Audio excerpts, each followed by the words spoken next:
Hey everybody, this is lecture 6 on theoretical perspectives, feminism, and making sense of competing perspectives. This is for POS 273 International Relations, an online undergraduate course taught at the University of Maine. I'm Rob Glover, the instructor. Okay, so today we wrap up with these different theoretical perspectives in international relations that we've been talking about. Looking finally at feminism, feminist IR theory.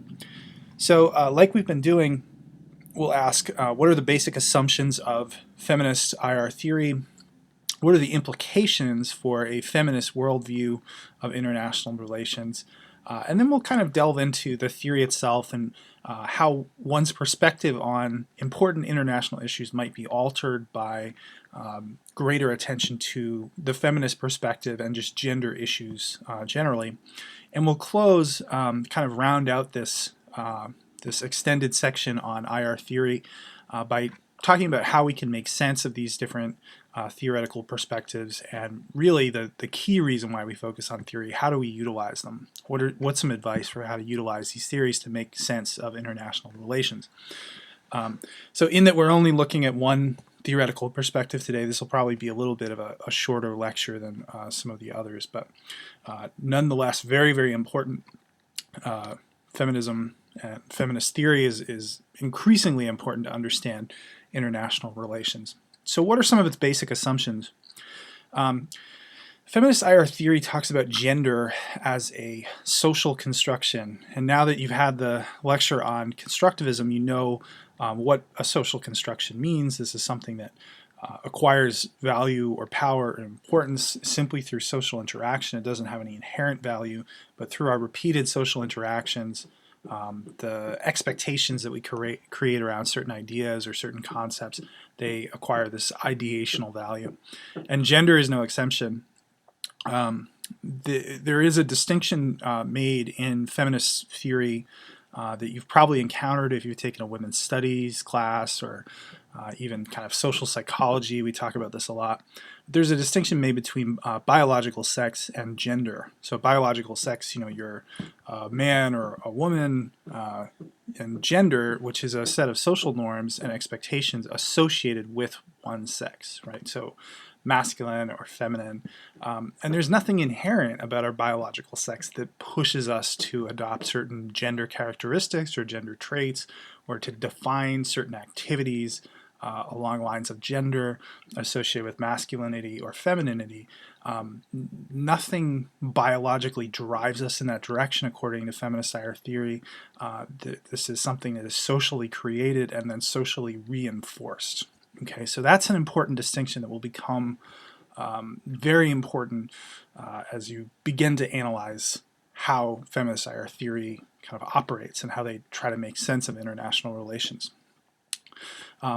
They argue that we have these kind of gendered assumptions and actions which shape behavior in international relations. So because we assign certain qualities or characteristics to certain activities, and those have a gendered character to them, certain things are masculine or feminine, that has significant implications for how we behave in every aspect of our lives, you know, in the home or in the workplace or in society, but that extends to international relations. Those gendered assumptions carry over into the international realm. And we'll talk a little bit more about that, and you'll get a sense of how that operates in international relations. Lastly, a question that frequently comes up in feminist IR theory and feminist analysis of international relations is, where are the women? One of the kind of initial steps in looking at international relations through a feminist lens is to simply look at the dominant accounts of things that are unfolding, stories that we're being told, issues in the media, the discourse around certain international issues, and to say, okay, you know, where are the women in this narrative? And if they're not there, why are they not there? And if they are there, what sorts of characteristics, what sorts of norms and expectations are being put on display, made evident through how women are discussed in relation to international relations. They make the case that often the experiences of women are not highlighted, right? Sometimes they're just simply absent. Sometimes the question of where are the women is, you ask that question because there are none in a given account of an international issue or an international event. But when they are there, that's equally interesting because oftentimes they're presented or misrepresented in various ways. There are generalizations made, there are stereotypes made. It's often the women that are not shaping their own narrative. It's a story being told about them, and there's some symbolic value attached to women. And again, as we go through how to apply feminist IR theory, we'll talk about this in more detail and you'll see some examples. Okay, so those are our basic assumptions. What are the implications for a feminist worldview? Well, the first thing I'll say is that there is no feminist worldview. There is no singular feminist worldview. The chapter that you read, well, not even a chapter, a short section of a chapter, about 6 pages, that you read for today, for this module, talks about these different variants of feminist theory. They talk about standpoint feminism and liberal feminism and Marxist feminism, post-colonial feminism. I don't get into those distinctions because I think they're kind of imperfect and they're complex, and they make things, and it's good if you want to go on and study feminist theory in more detail to know something about those distinctions, but I'm focused on kind of the broad overview of feminist theory and how feminist theory is used in IR, and I don't necessarily want to get bogged down in the semantics, the difference between a standpoint feminist and a post-colonial feminist. So I don't go into those distinctions, and I don't expect you to know those for the exam or anything. But the one thing that I would point out, the really important caveat when you're dealing with feminist theory, is that there are debates internal to feminist IR scholars and feminist theory. There is not a singular feminist worldview. There's a lot of disagreement. There's a lot of contentious debate over gender and the role of gender in society and in the world, and we shouldn't gloss over that, and we shouldn't paint feminism as kind of a singular view. But I do think there are some commonalities that any feminist perspective we'd see something like this. The first is that gendered construction of knowledge shapes how we view what is important and relevant in international relations, and then how we define and map out those areas of importance, right? So the issues that we decide are most essential, security, trade, economic development, these things reflect a certain construction of knowledge that is heavily gendered. And then once we define those issues and we start to talk about them, the way that we define them and the way that we map out those areas of importance oftentimes has a gendered perspective.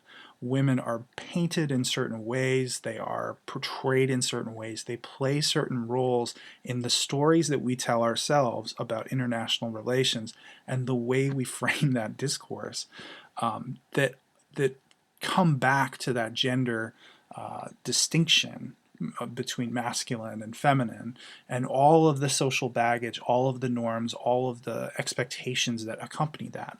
Okay.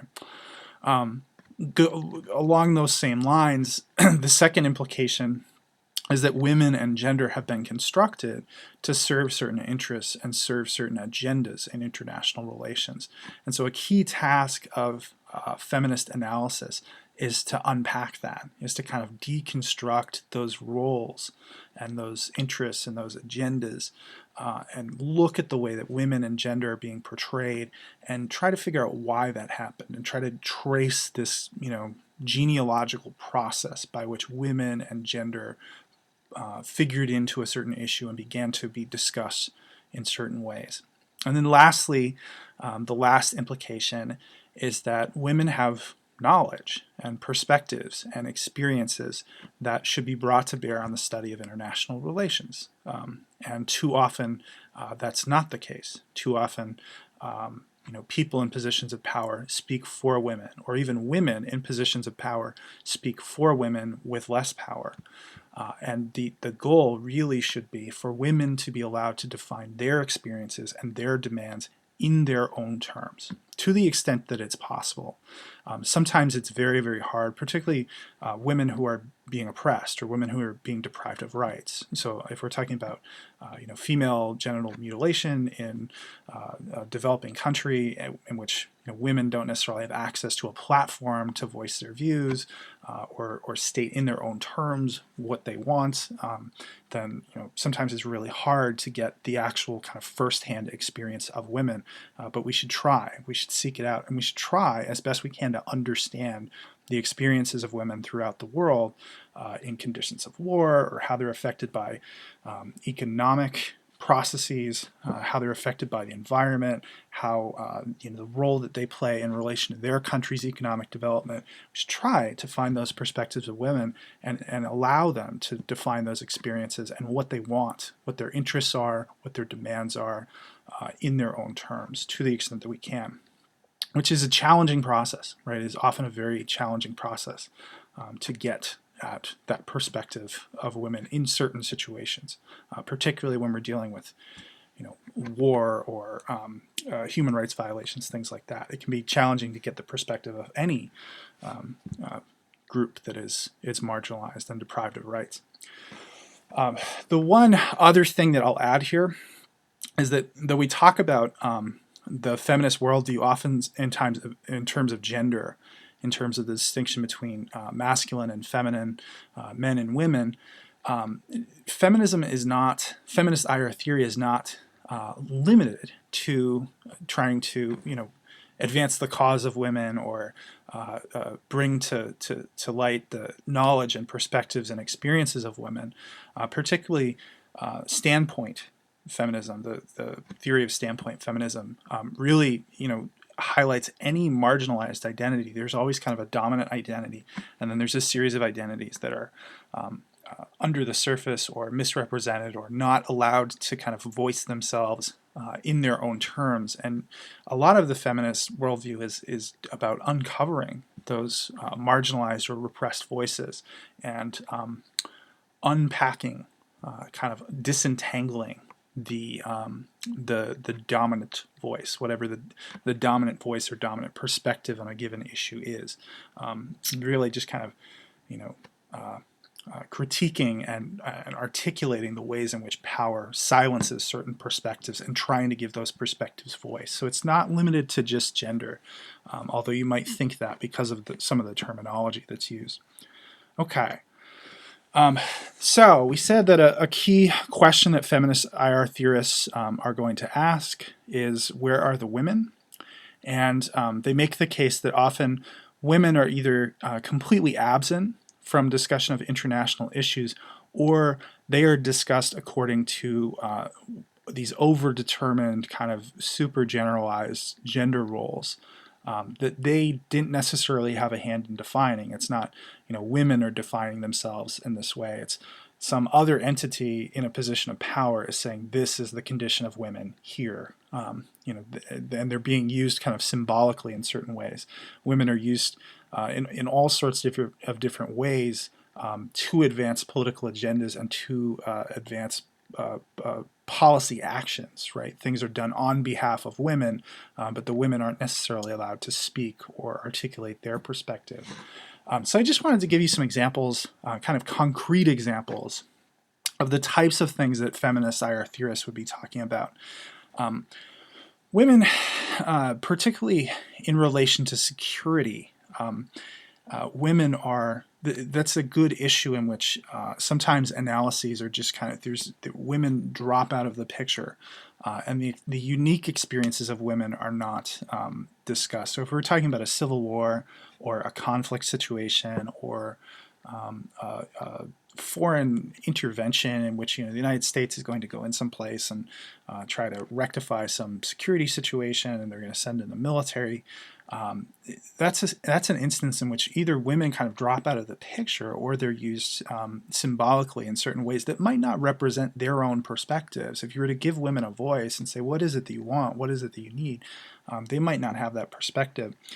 So a few examples with some visuals to help here.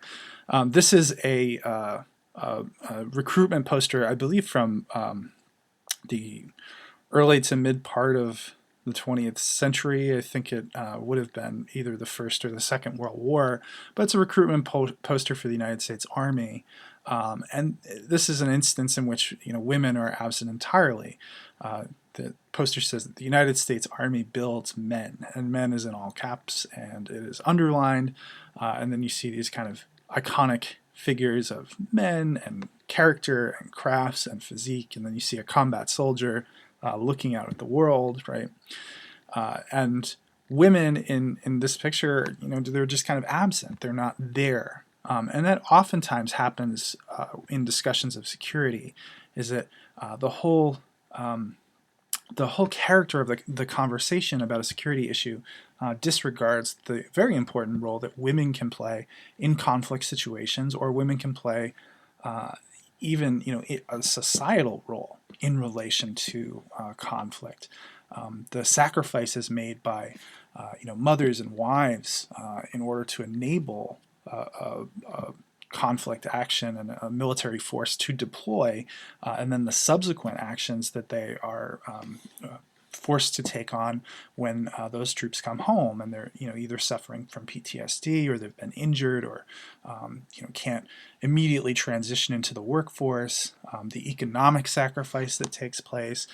There's also no discussion of victims here. There's no discussion of when the Army is deployed, oftentimes that can result in a destabilizing situation somewhere else. And so what does that mean for women on the ground somewhere else where that conflict action is taking place? So this is an instance in which women are kind of absent entirely from the picture. We also frequently see women presented as these kind of defenseless, helpless, innocent victims, oftentimes alongside children. And this is an example, right? This is a woman in the developing world, and there's a small child, and you see this kind of look of despair and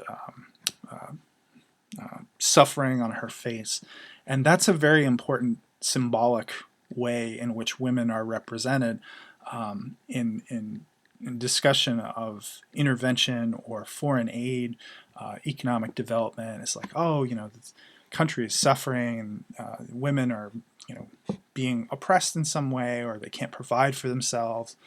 So women as helpless, innocent victims is another way in which it doesn't necessarily correspond with how women view themselves in those areas, but it's frequently articulated as a justification for something, for some sort of policy action.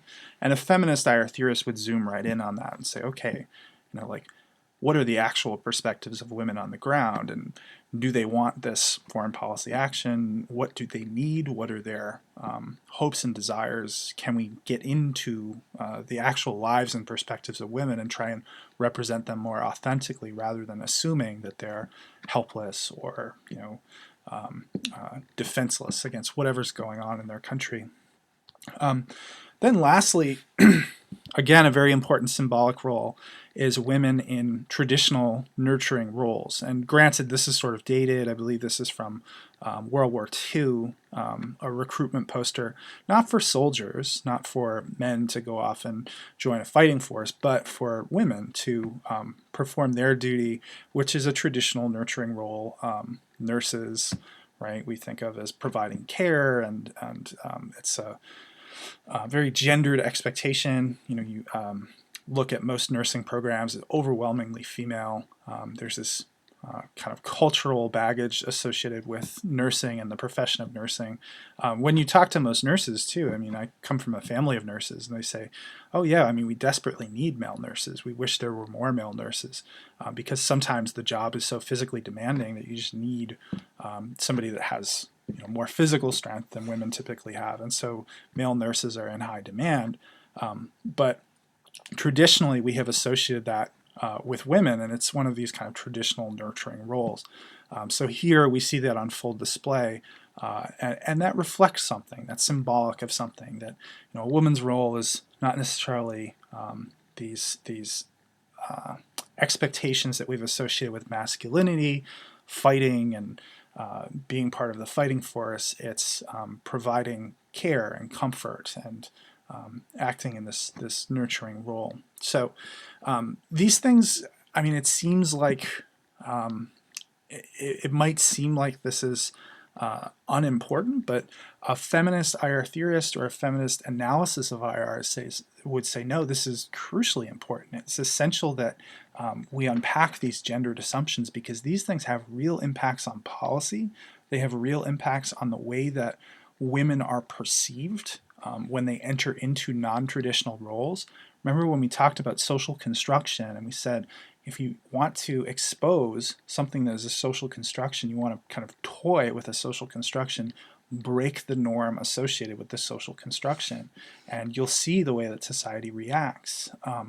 And they might not react in a way that's particularly welcoming to this different or novel role or action.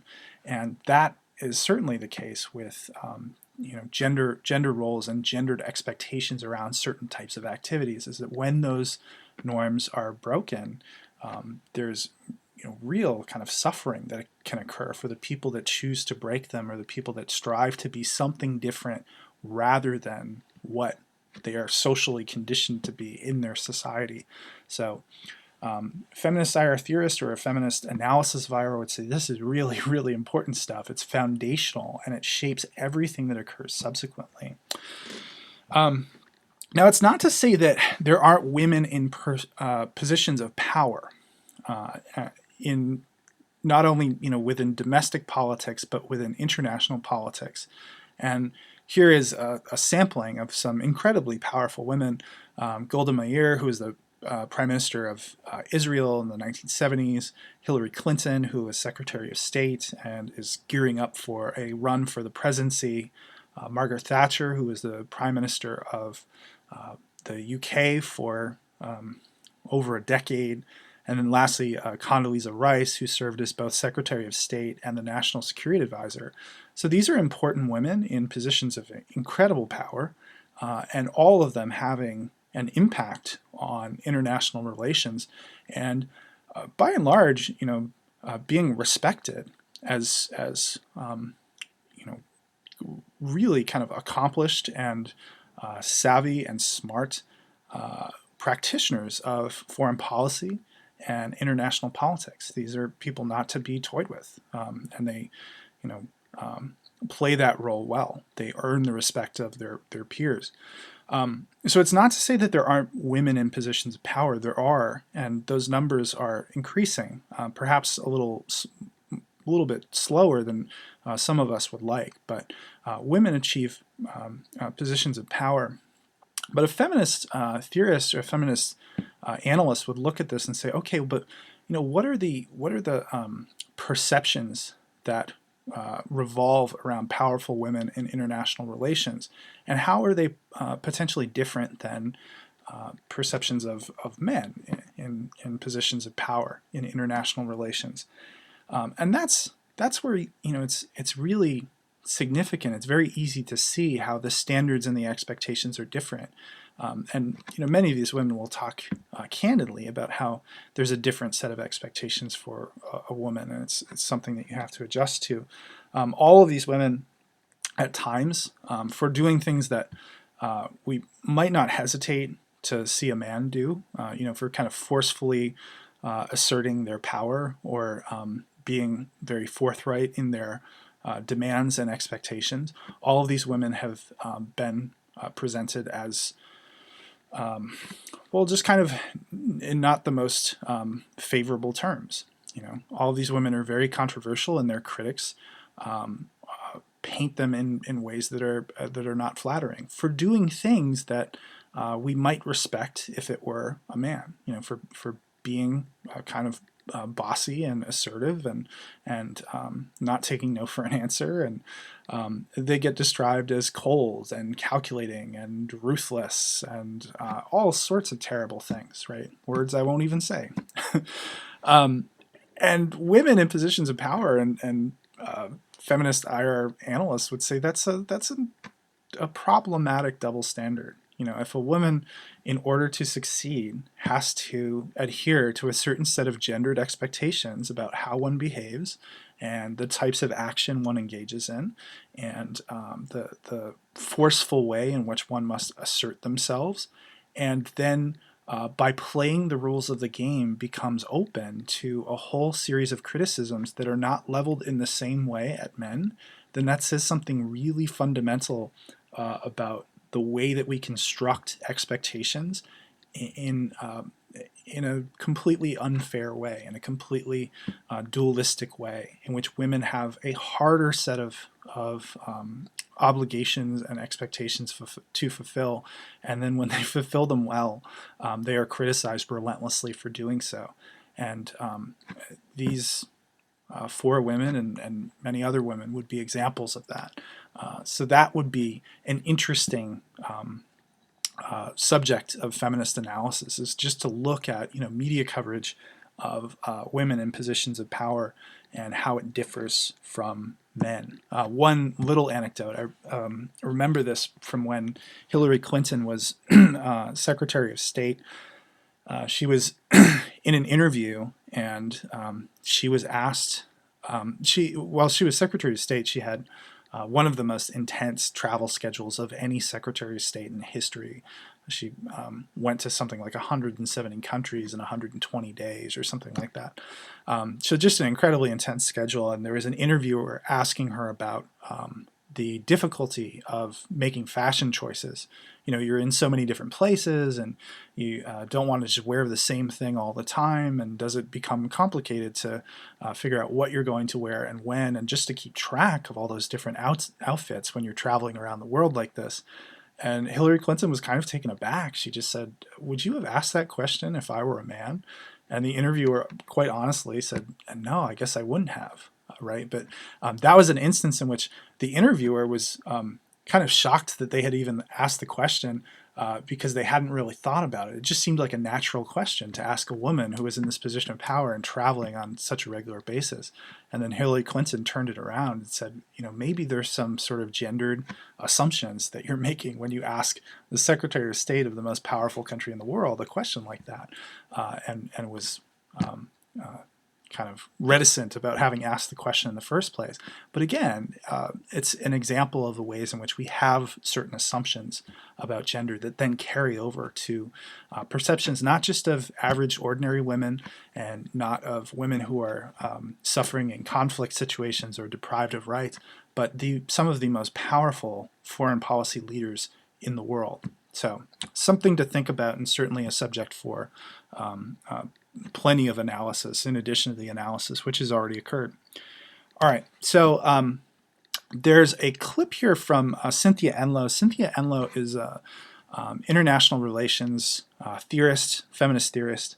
She works out of Clark University in Massachusetts, and she wrote a couple very famous books looking at gender and international relations, one of which is called Bananas, Beaches, and Bases.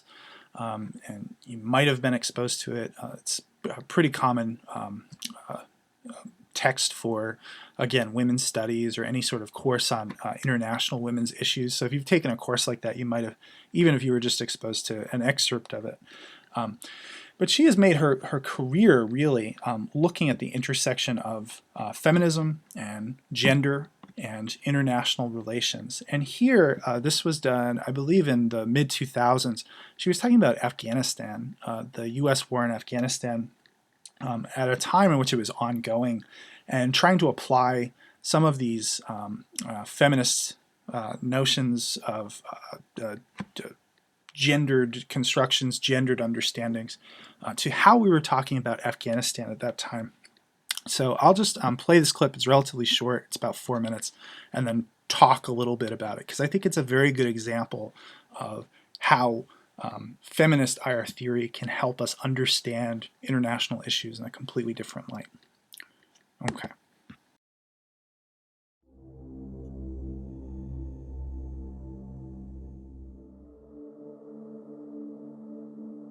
I think one of the things we really need to all do internationally and in the U.S. is we need to really think seriously about what we can learn from Afghan feminists, that the women in RAWA, which is the Revolutionary Association of Afghan Women, or the RAWA, right? They've been thinking about what a new government in Afghanistan might be like. They're trying to think about what it means to have a secular state, which allows for freedom of religion, but is secular in its use of state authority. They've been trying to think about how women's literacy is crucial to democracy, how women's health care is absolutely essential for women being able to live the life of full citizenship. And I try a lot, I mean, I'm not an expert on Afghanistan, but I've been trying a lot to listen wherever I can to the expressions of Afghan women, many of whom are in exile, but some of whom are working underground in the refugee camps in Pakistan and still in Afghanistan itself. But here's the caveat, and it's a really important caveat, I think, that we all need to take on board. One of the things we've learned from feminists in other countries is that sometimes the militarizers, who can be the media or the intellectual elite or government officials, sometimes the militarizers will adopt, in the worst sense, not the best sense, will adopt women's rights to justify their militarized response. And we can see that happening in the United States. That is, that our government and the media and intellectuals and even people who tell jokes, all the jokes about bin Laden coming back as a woman, right? As if that's the ultimate revenge. And everyone who tells those jokes, they've all of a sudden take on board that the conditions of Afghan women are important. They're important to joke about, they're important to use in formal speeches, they're important to make asides to or to show images of in the nightly news, as if all of a sudden Afghan women's condition is something we all care about. And that makes me very nervous because I think it's being used to justify our military response without ever asking any of the Afghan feminists actually what they think. And that's the militarization of women's rights. To use women's alleged, benighted, deprived situation in one country to make us feel more civilized and therefore more justified in taking whatever actions we come up with in the name of their liberation.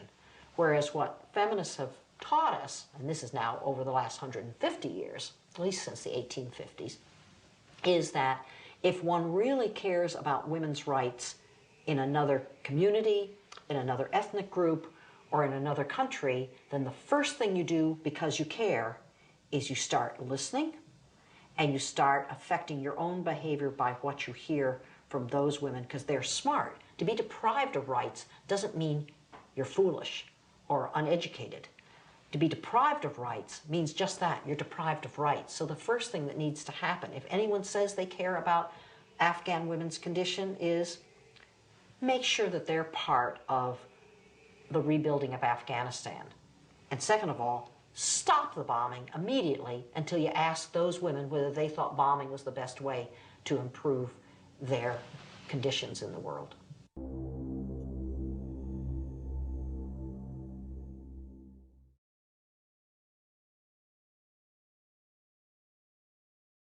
Okay, so clearly there, Cynthia Enloe is talking about some of the things that we mentioned in the overview of feminist IR theory.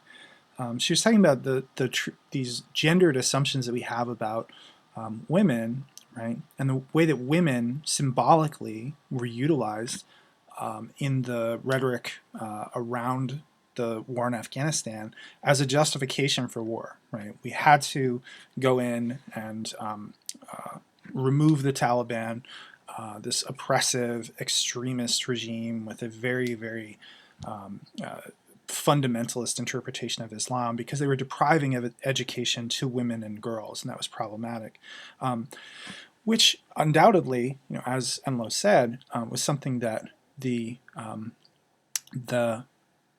feminists within Afghanistan would have agreed with at least the negative effects of depriving women and girls of education, not necessarily the method of removing the Taliban. So they figured into the discourse in a certain way as a justification for the use of force. And Enloe thinks that's problematic. She says the starting point should be going in and talking to feminists within Afghanistan. We might be amazed to even know that there were feminists in Afghanistan, or there was an organization of feminist women working to try to direct the rebuilding and the reconstruction effort in their country. We kind of thought of them as, voiceless victims that we needed to go in and liberate and free and help. When in actual fact, some of them had been working within the country to try to bring about change and bring about greater recognition of women's rights and the need for education. So there's an unease with the way that women are constructed, and then a real kind of, she's imploring those who really care about the future of Afghanistan, if they want to improve the condition of women, and they truly want to help the women within that country, to find those women and listen to what they have to say. She says the starting point, if we really care about the issues of women in other countries and other places throughout the world, is to find those women and ask what is their perspective and what are their needs and what are their desires, what are their goals, which didn't necessarily happen in the case of Afghanistan. The rebuilding effort didn't necessarily single out these feminist groups and try to activate their voices and figure out how they could play a role in the rebuilding of the country, even though one of the justifications for the war was all the terrible things that the Taliban was doing to women. So we see the role that construction can play, right? Social construction of certain norms and assumptions, and in this case, the social construction of women and girls as these helpless victims, which we, the good civilized people of the wealthy Western world, need to go in and liberate. And then the importance of giving voice to the feminist perspective wherever it exists. And I think most feminist IR scholars would say it exists everywhere. There's never, women who are in a position of oppression who are not savvy and smart and trying to figure out ways to bring about change or to struggle against it.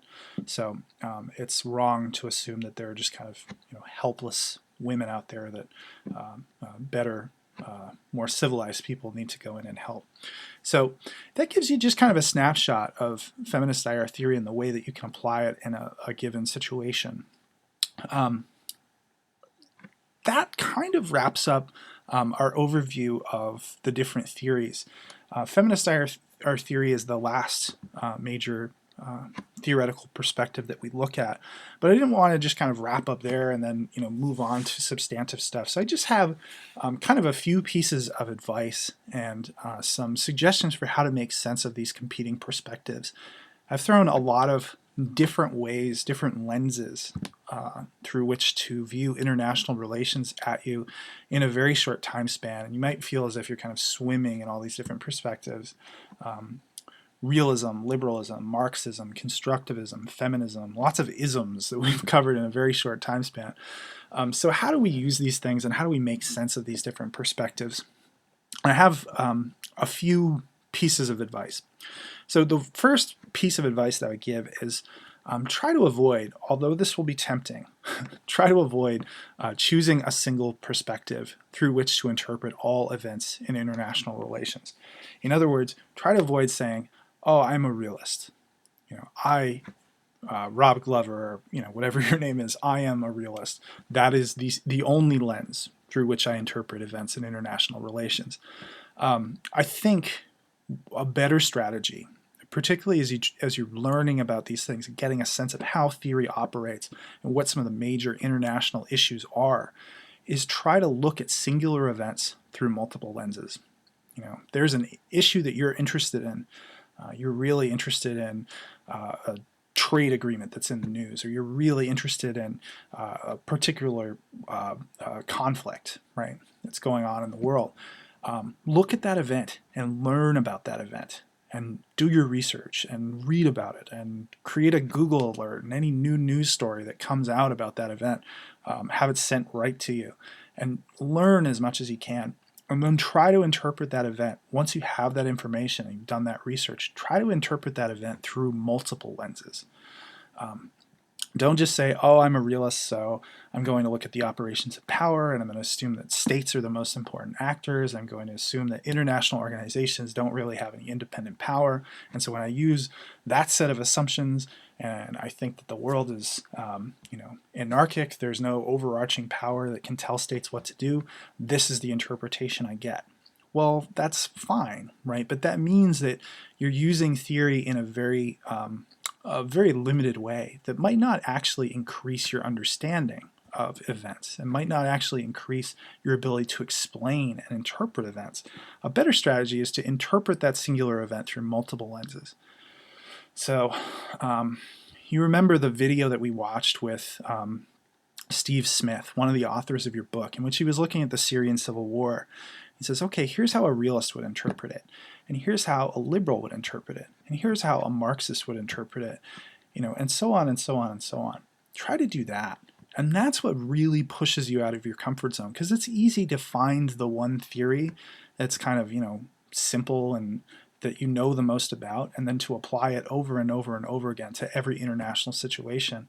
And it's consistent, right? It means that you'll get more or less some version of the same perspective each time, but it's actually much more challenging, and it really engages your critical thinking quite a bit more to try to use multiple lenses, multiple perspectives to understand a single event. So that's what I encourage you to do.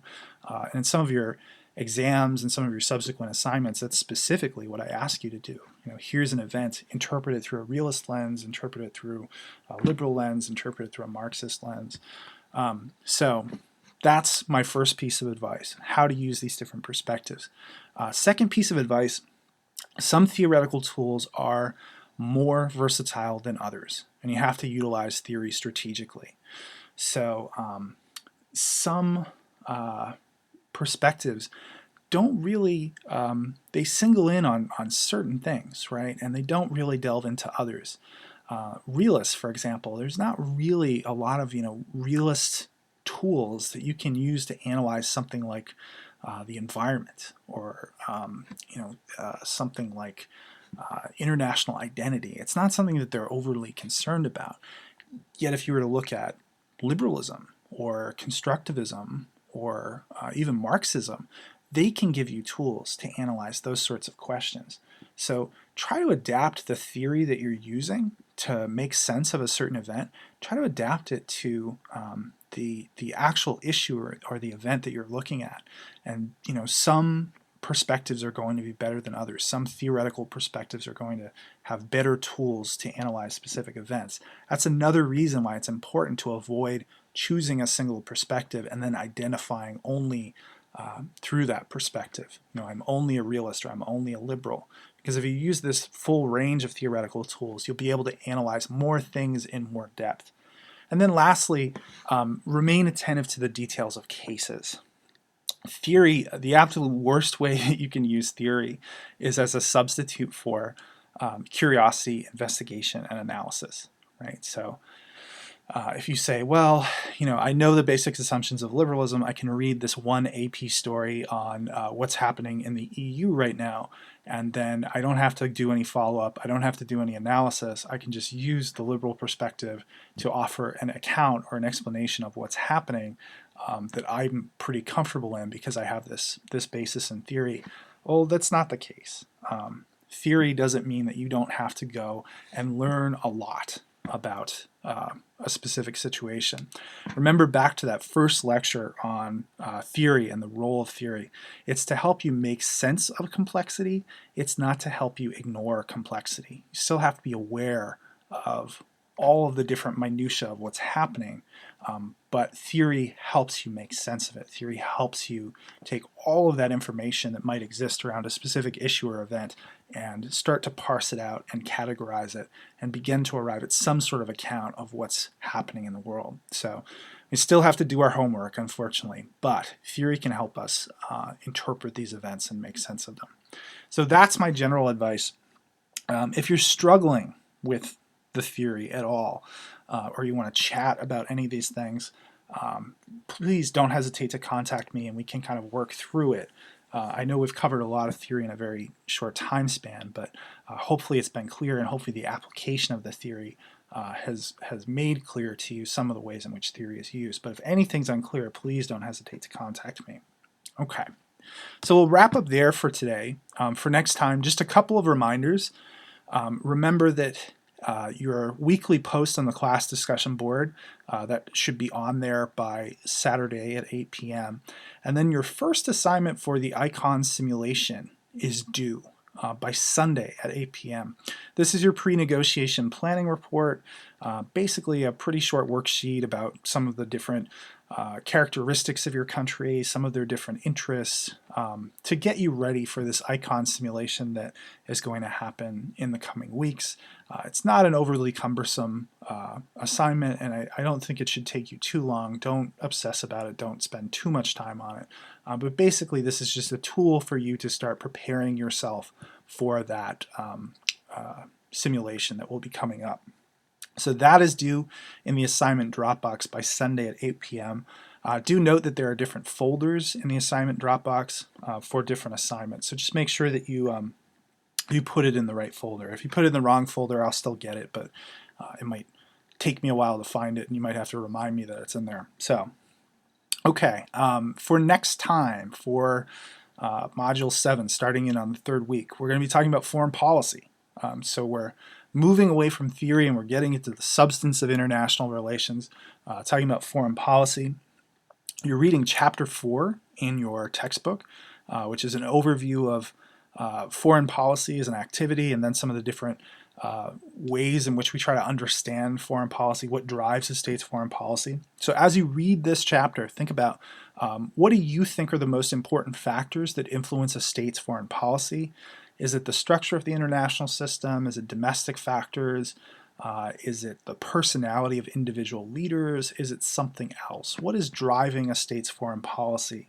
And how do you think that shapes individual states' foreign policy, those different factors, whether they be international or they be right down to the individual level, the individual unit of analysis, personality of individual leaders. So we'll pick up with that next week. If you have any issues with the assignment or any questions about anything we've covered in the course thus far, please don't hesitate to be in touch with me. Otherwise, I'll see you next time. Thanks very much.